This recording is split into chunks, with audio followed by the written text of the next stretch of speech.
Dog can't decide what she want to do. So she's going to have to sit out there. Hey, y'all. So, tonight we're doing a live that is a esthetician edition version. So I had you guys vote whether we were going to do a bossing up live or we were going to talk about treating skin as far as you treating your clients. And bossing up one. So we're going to be talking all things boss like, all things get your life, and even if you're not an esthetician, you can still apply this. Any small business owner can apply any of these tips that I'm going to be giving you guys tonight. I'm double living again, so if you see me looking back and forth, it's because I'm on YouTube over here and I'm on Instagram over here. So I'm so excited to have you guys. Now, I want you all to know you guys are going to need pen and paper. You're going to need it, okay? Because I really went in to the point where I'm actually thinking I might not even save this live afterwards because you have to be here to get this. You have to be here to get. I pulled my clipboard for y'all. I put it out for y'all. So let's get started, y'all. So first things first, what I like to do is just take a quick poll. If you are a esthetician that is watching this live, can you all put an E in the chat? Please put an E in the chat. Hello, everyone. Please put an E in the chat if you are an esthetician. If anyone over here is an esthetician, if not, you can still be a small business owner, but I'm going to get all the estheticians to put E's in the chat. And I'm waving at people. Hello, people. I got one E over here on YouTube. How many E's over here? Okay, we got a bunch of E's over here. Woo, Chile. We got a lot of E's. Okay, my Esties are in the house. Yes, come on. Come on. Okay, so all the E's. If we have any cosmetologists in the chat, can someone put a C in there? A C for any cosmetologist.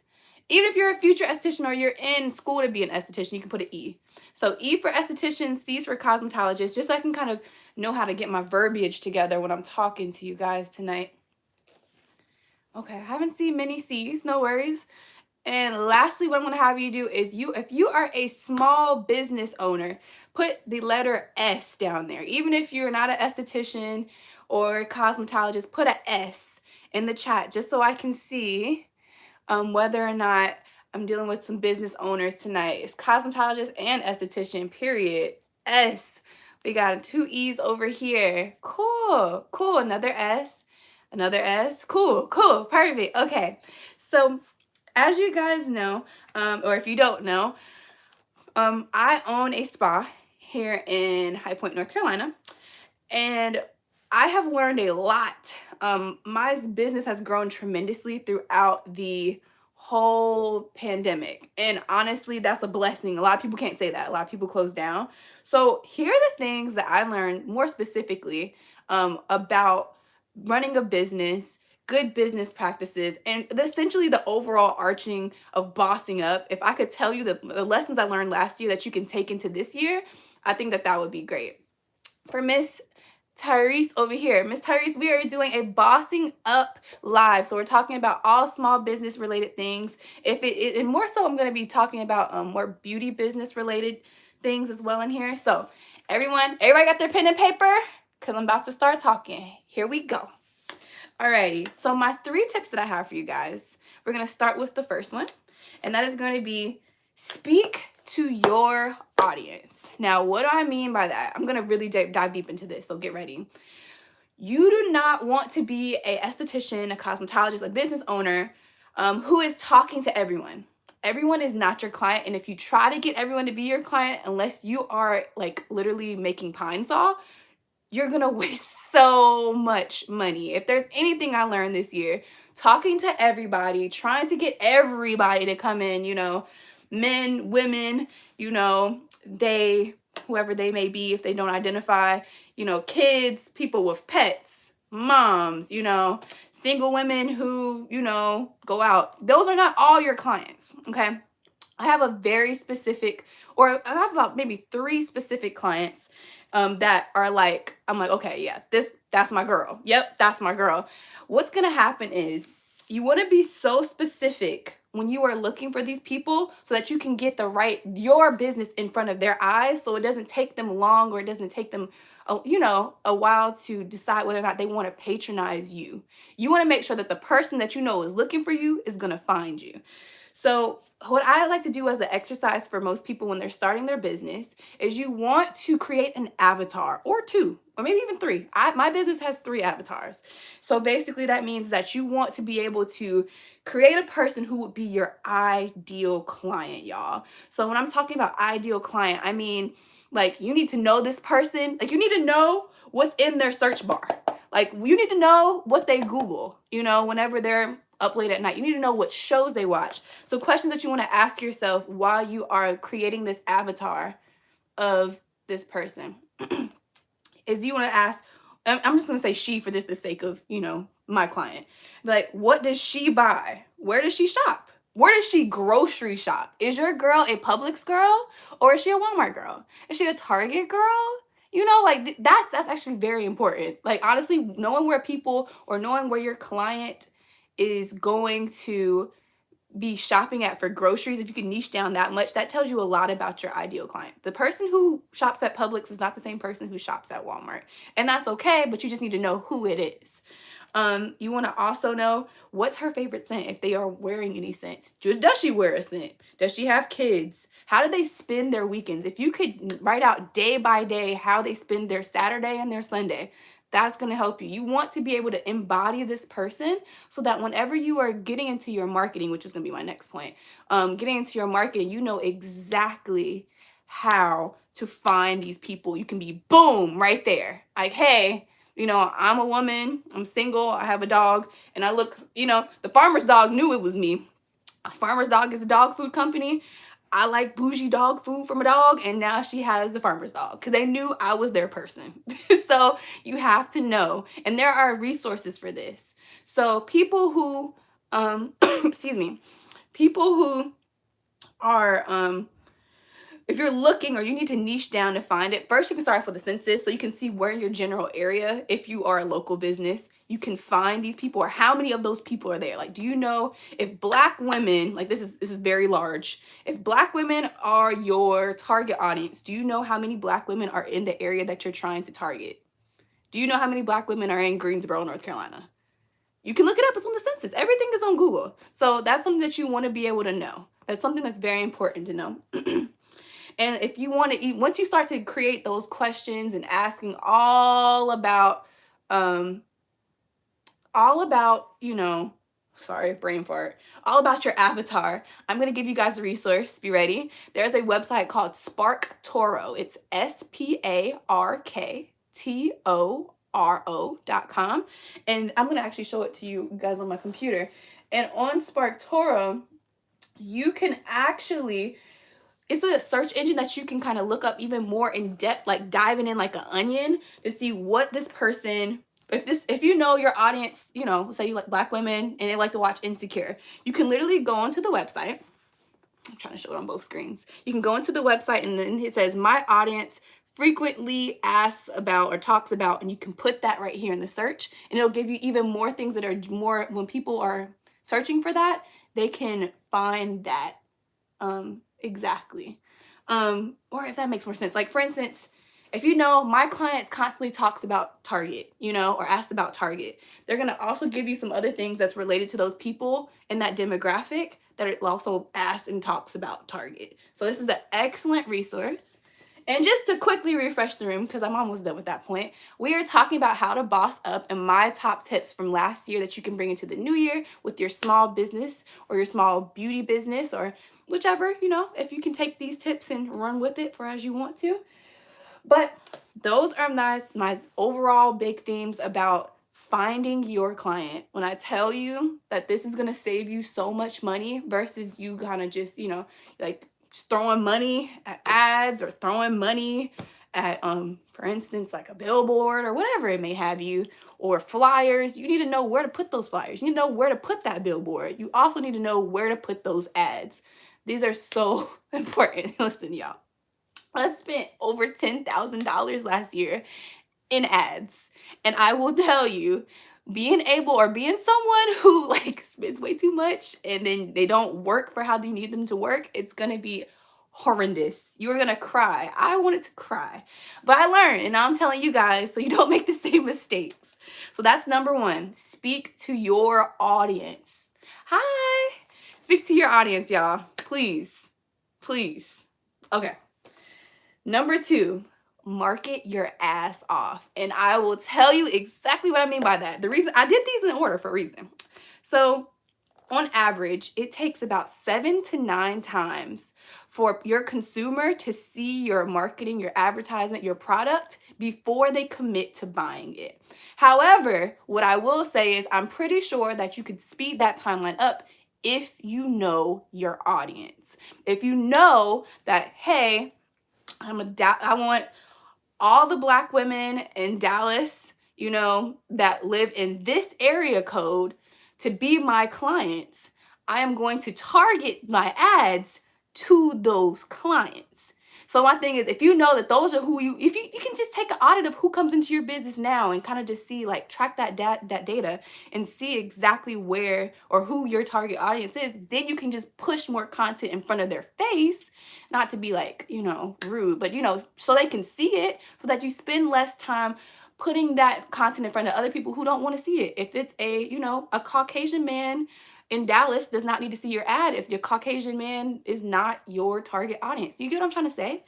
So a big thing that I learned too, since we're talking about ads, if you don't know how to use Facebook ads, there's plenty of resources out there. If you guys want an excellent person who, if you have the budget for, there's a lady named Jackie Ellis, or Jackie Ellis.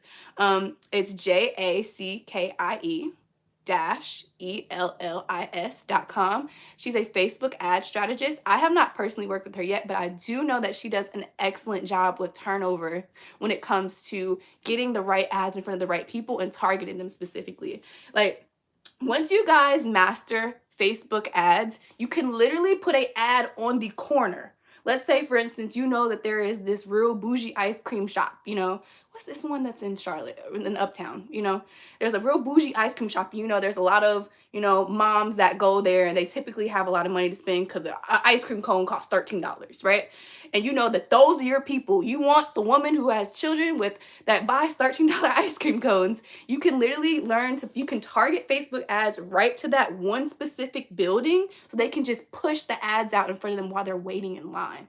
It's so, like, you guys work smarter, not harder. Like, it's really crazy when you know how to learn it. So learning your Facebook ads dashboard is very important.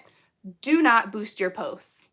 Stop boosting your posts on Instagram, because what happens is boosts are really nice whenever it's something very, very, if you're not familiar with Facebook ads, right? But what's going to happen is Instagram is going to take the audience that you already have, which may not be your target audience, by the way, you guys. It's going to take the audience that you already have, and it's going to push it to more people, to those people, and more people just like them. Now, if you haven't taken the time to audit your following right now to see if the people that you have, are they local?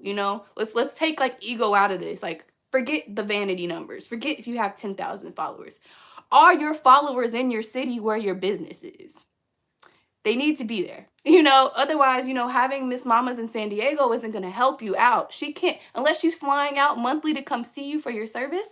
There's no reason, that's a waste of it. It just confuses the algorithm whenever it comes to pushing out boost posts. So stop boosting your posts. It was cute 2 years ago. It worked for that moment. It's not working anymore. It's time for you to boss up. It's time for you to invest in knowing your platform so you can know where to spend your money. Now, I'm going to be very transparent with you guys. I hired someone earlier this year, and I did not know how to do ads, and I was super busy, and I did not go behind them. And when I tell you I spent so much money on ads just to find out that most of my ads budget wasn't even being used for ads, it was being taken, and that was not the agreement. It was being taken. This is why it's important for you to at least know. So if I could have at least knew how to work my back end, even though I hired someone else, I can still see where the money went. Because that money gone. It's gone. I mean, thousands and thousands of dollars gone. Now, granted, it had to happen to somebody. You're gonna have some, in the road, but it is what it is. So just be sure to know just the basics, you guys, just so that when you pan something like this over to someone so they can control it, monitor it, what have you, then they'll be able to really, you'll be able to check behind them to make sure, you know, that it's right. Like, for instance, you know, like Rihanna, it was millions of dollars. Her accountant took millions and millions of dollars, y'all. Where you think bitch better have my money came back from? You think she just made that for fun? Like, no. They took money. And like, imagine how long it had been before it took for her to figure it out. Just being able to know your back end.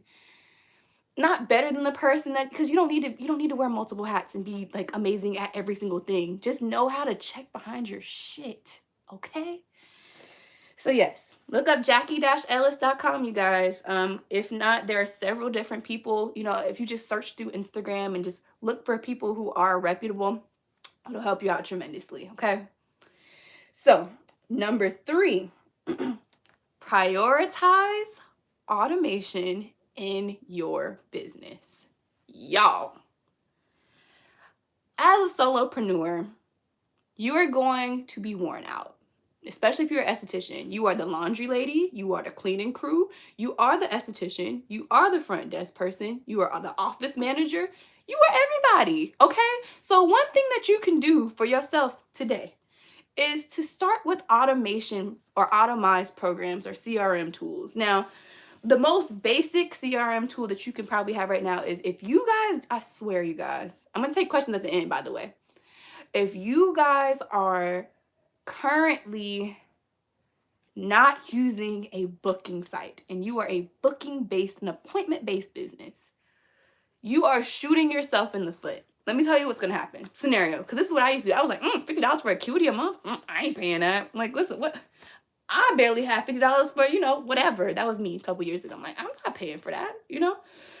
And so what happens is you have someone, hey, they DM you, hi Taj, oh my God, I love that facial, that looks so good. How much? And you're like, oh, it costs $50, even though that wasn't the price. You know, it costs $50.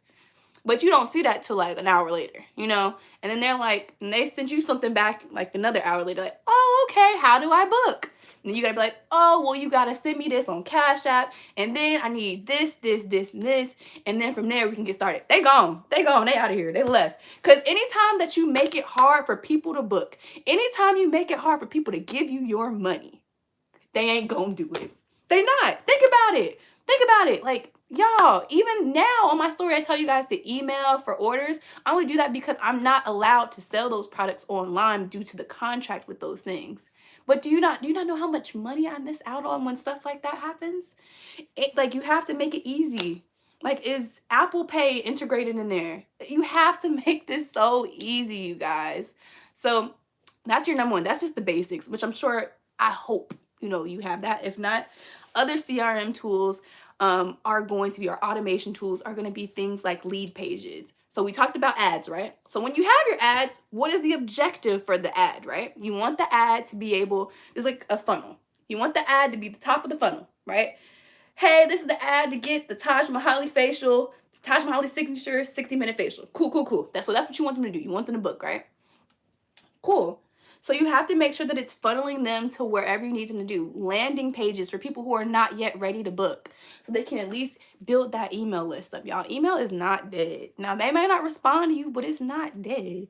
So just having somewhere for those people to go. So Leadpages is where you can create a landing page or a funnel. So have you ever went to a website and they were just like, you know, if you want this coupon code for the Taj Mahal signature facial, you know, just put your email in here and you'll save 25% on your next facial, right? So you get the email address because that email address is worth more than the money off that you're going to give them. It's worth more because you are putting them in your ecosystem now. They are now in your mailing list. They're now, you have a touch point. You can reach them. Before, you know, if you spent that money to get them, you want to make sure you can at least retarget them. If they decide, not right now, you know, you want to at least be able to have your fingertips on your people, because that's very important. Very, very important. So things like leadpages.com or convertkit.com are excellent, easy, made for you landing pages. You just have to put the right copy in, and then from that, boom, bada bing, it's now yours, you know. and you just could just compile that list, that email list. Like you guys, like my email list more than doubled last year. And honestly, I haven't even audited it since last December, and I know it's grown tremendously since then. So it's very important because let's say if you happen, maybe the person that you happen to grab that email from wasn't ready to book because at the time you didn't have any specials. They're a special buyer. There's someone like, I ain't buying unless it's on sale. So then you can send them an email and be like, hey, bloop, bloop, bloop, we, right now, all waxes are 10% off. So make sure that you can, book now for only the next 3 days, right? And then you want them to be like, oh, 10% off. Okay, I'm on my way. Boop, here's my number. Here's my card information. See you in the next 2 days, That's what you want. Like I said, because some people, these are what we call warm leads. When you have a warm lead, that means they ain't hot, they weren't ready, but they are gonna get ready so they can come to you. All right. So that's very important. Those people, you don't want to have to keep spending. I know we have like this big thing on getting new clients, but once you spend that money to get them, even if they didn't convert, you still want to keep, they were interested enough to give you their information. They were interested enough to look. They didn't finish the whole system of getting you, of you getting the money, but at least they are interested enough in you. They were invested enough to spend time on your website, your landing page, whatever it may be. So you want to make sure you are nurturing those people. That is more than like, if that's the golden nugget. Nurture those people. And then whenever you really start to get very savvy, like if you are someone who is getting really booked now, using websites like later.com to help schedule out your posts, to ensure that content is getting constantly pushed out. I just told you last point, market your ass off. You can't ever be slacking. You can't ever let them forget about you. If you know that you're too busy rubbing faces in the back room that you can't post at your prime time, use later.com. You can schedule the day before. It'll go out without you. You don't even need you, okay? It'll go ahead and do it. Things like Hootsuite, HOOTSUITE.com. Also another scheduling app for you to get that social media out of there. There should be no excuse ever for you not to be posting constantly unless you just don't have any content. And if that's the case, call some friends, lay them down, and get some videos going quickly. Quickly, okay? And then once you have your whole ecosystem of things going in, let's say you learn how to use Leadpages. Another website is called Zapier or Zapier.com. It's Zapier. And Zapier is basically something that can trigger something to happen whenever someone gives you their email. So for instance, they went to Leadpages, they gave you the email, you right? Okay, as soon as you give them the email, Zapier can be like, blink, okay, this person gave us the email, let's go ahead and give them the coupon code. Or Leadpages can do it too. But if you do it through Zapier, you can kind of create an ecosystem on how to do that. I know that sounds weird. We can talk about funnels, automation systems, and stuff like that on another day where I can really dive in and give you all the things. But you want to use those because let's say, okay, you got the coupon code and they still didn't book. So if they didn't book yet, Zapier can keep a tally on that and be like, okay, they didn't book. We have a series about 3 emails that we can send them over the next week and a half, just so we can put that bug in the back of the ear to be like, hey, this coupon code's only good for 7 days. And they're like, oh, shoot, okay, well, I get paid on Friday. Well, I can go ahead and do it on Friday. That kind of thing. You want to make sure that these things are working for you. I mean, especially the girls, which you guys are looking like the girls are, trying to stay like a solopreneur. If you want to be a solopreneur, you want to be your own boss, but you can't wear all hats well, then you need to learn these systems so they can work for you. And they're definitely going to be a lot cheaper than you hiring a team if that's just not in your budget yet. So those are very important. But that's really the big thing for me, y'all, is just letting that stuff work for you. Let it work for you, okay? Don't work for it, like you want to be to the point where like I said, if you don't have a booking page, you can't make money in your sleep. You can't respond to DMs if you sleeping. You can't, you can't respond to emails and inquiries when you sleeping. Like I said, if there's the biggest thing to take away from this is you want to make it easy as possible for people to just be like, take my money. Because even for my online website, most people tend to book and they tend to shop in the middle of the night. Now imagine if it required me to talk to them in order for every transaction to take place. It wouldn't. It wouldn't happen. Because I sleep. If there's one thing I'm going to do, I'm going to sleep. So, with that being said, you guys, I'm going to do a quick recap for all my beauty bosses, small business people, because I'm going to open some questions up in just a second. Just so you guys, if you had any questions or if I missed them, I'm going to go in to grab them. Number one, speak to your audience and to your audience only. 2, market your ass off. You can never let them forget about you because there's 50 other people around the corner doing the same thing you're doing. If it ain't the same, it's the cousin of what you're doing. So that's number 2. And 3, prioritize automation in your business. Okay? Automate it. Listen, there's no reason for you to work harder and not smarter. So I'm going to start right here in the YouTube chat first because there's not as many over here. So I'm going to answer these questions really quickly. Jewel says, so would you take those findings to stay connected with existing and reach new clientele, local media and statewide ads on Facebook? Yes. Like I said, once you learn the back end of your Facebook ads or you have someone who's a Facebook ad specialist, they can target it literally exactly where you want to. If you are in a strip mall and you want to target the people that are beside you, you can do that. If you know that there's a Starbucks on the wealthier side of town and you know that your price is up there, you want Miss Mamas that spend Starbucks every day because she's waiting in the line scrolling, you could put a ad specifically targeting right there. So that's a very, very big thing. So that's what I would recommend for that. Let's see. The next one. Oh my gosh. So would you take those findings? Oh, I already read that. Sorry. Taking notes. Funnels and lead pages are fire. Yes. And Constant Contact. I have yet to use Constant Contact, but I am interested.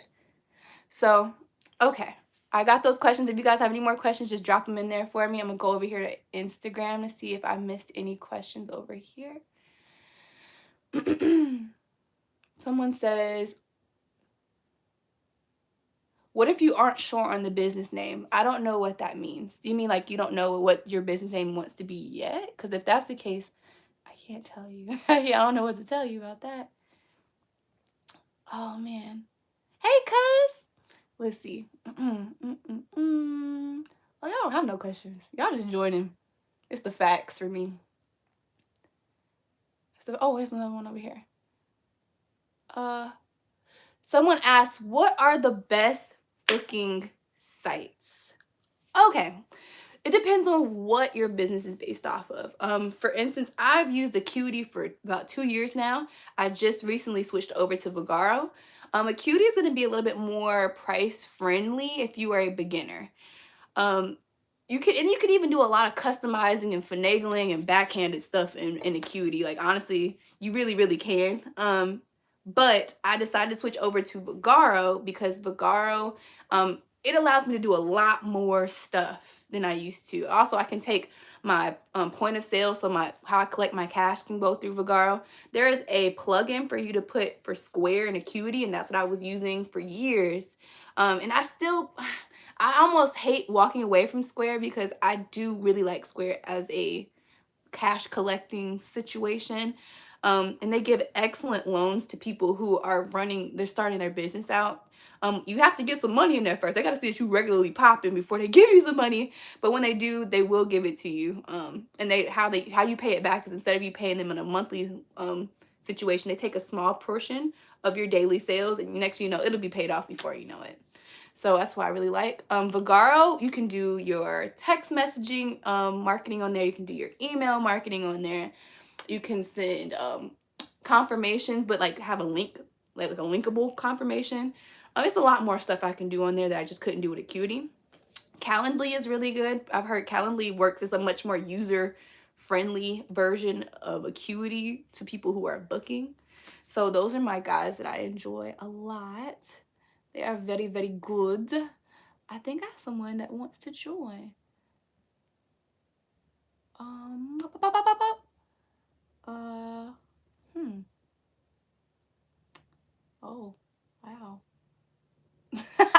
Apparently, no, there's not any questions. All right, cool. So let me scroll down to the bottom one last time. How do you deal? Ooh. Okay, this is a good one, y'all. And this is probably my last question to see who's like who I'm gonna join with really quickly. Someone asked, how do you deal with chargebacks as a new SD? So here's the thing. The girls will try you. The girls will no-show, the card will go through, and then they want to charge it back, knowing good and well they were supposed to come to their appointment. What you do is whenever you get a chargeback, or at least I know that whenever you get one off of Square, which is basically the Square is my point of sale, it's gonna give you an option like, hey, this person disputed this charge, like, do you want to rebuttal, and what you'll do is you'll literally go in and answer all the questions, keep all of your receipts. Every time it's for a no call, no show, when people do chargebacks, it's usually the only time I've ever had it happen, is whenever you screenshot your policy that's on your booking site. Your policy should be on there. It should not be bolded. It should not be in all caps. It should not be super highlighted. It should be, your booking site needs to be friendly, y'all. This is your first impression before someone gives you their money. So it needs to be friendly.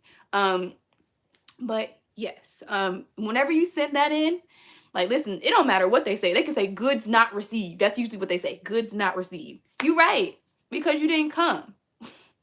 And you knew you were supposed to come. I called you, I emailed you, and I even texted you as well to make sure that you were coming. You had 3 chances to let me know you wasn't coming. So I just sent all of that. I'm like, due to our policy on our booking site, you can even get on Acuity. There can be a little check box, a little, a click box where they can be like, I acknowledge that. No, I acknowledge the cancellation and no call, no show policy. Just do everything to cover your ass so that whenever they do try to charge you back, listen, it's gonna be real cute for the bank. It's gonna be real cute for her and the bank, because guess what? You ain't getting that shit back. Sorry, y'all. You're not, though. You're not getting it back, because that's not, like, what a lot of patrons fail to realize is this. You are paying for that esthetician's time, in which they will do a service for you. But once you steal my time from me, and I got people that's booked out 6 weeks ago that could have easily came in and took your spot, all because you failed to call after there was 3 points of contact before them, at that point, the power bill don't care if you didn't come. The rent didn't care if you didn't come. The car note didn't care if you didn't come. You are a grown person. You booked that appointment. Even if you forgot, you could at least call afterwards. 9 times out of 10, even if they no call, no show, and they're like, oh my gosh, Taj, I'm so sorry. I forgot about this. I'm human enough to understand I forget everything. If my head was not attached to my neck, it would be somewhere else. That's fine. What we'll do is we'll just move your appointment to another day. That's not like at that point, the charge is done. We'll move your appointment to another day. That's as simple as that. Because you guys, there's no reason to like be an asshole about it. Because people make mistakes. You make mistakes. But at the same time, we have to come to a common ground. You got to come to a common ground. Someone on YouTube asked a question. Everyone is not your client. I learned that the hard way. Absolutely.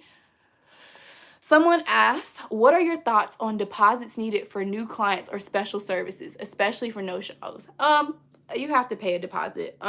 Now, if you are here's how I do mine. Okay, you have to pay a deposit if you book online to come in. Now, if you happen to come in and we already have a skincare situation going for you, we have a treatment plan, we want you to come in for X amount of times.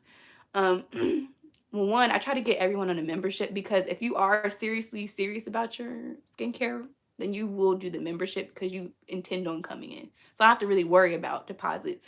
If you came in, I won't do a deposit for your next appointment. But what I do is I try to incentivize for that next appointment. So it is going to be a 10% discount if they do not call to change or to cancel or reschedule the appointment that we make the day that they came in for the next appointment, if that makes sense. Now, if you call, you forfeit that discount. However, I feel like I try to trust you enough that if you came in the first time, that you ain't gonna do me dirty the second time. Does that always work? No. If you want to take deposits for each appointment, absolutely, you sure can. But that's why I usually recommend having a membership profile or a membership business model, so that you don't have to worry about whether or not they're gonna come in or not. It's more so about making sure that draft comes out before that next appointment, so that's already paid for. And it's not about money anymore when they come in. At that point, it's about them enjoying the experience. You know, you've taken money out of it, which is what I like. Okay, let me see who is on the request, if they're still here. Someone, I wonder if they still are maybe interested in coming on. If not, it's all cool. I'm patient. Ooh, there's more questions. Oh my gosh. Okay, y'all, I can't take too many questions. Hi, Taylor. How are you? Thank you for joining my live. Mm, Someone. Oh, the Fairy Glow Mother asked, "What is your favorite brow tint?" The girls have finally bullied me into it. I'm gonna be honest with you. I'm taking another brow class in February. The brow tint that I'm using right now is very janky. I'm not, I'll DM you to tell you. It's just, it's safe to use, but it's just not a real brow tint. I don't like brow code. There is a henna that I've tried and I'm just not, it's not consistent. So I'm still trying to figure it out. So there is a brow class that I am taking soon, and I can kind of share with you what they use to help get that perfect brow tint. Alrighty. Well, that person doesn't want to come on anymore. No worries. I'm not mad about it. And one last question. This is a good one. This is a good one, and I'm going to let this one go. Someone says, "Can you do a membership on Vagaro?" Absolutely. You sure can. It's actually best for memberships, in my opinion. Someone asked, "How do you feel about pricing when you are a new esthetician and don't have any experience?"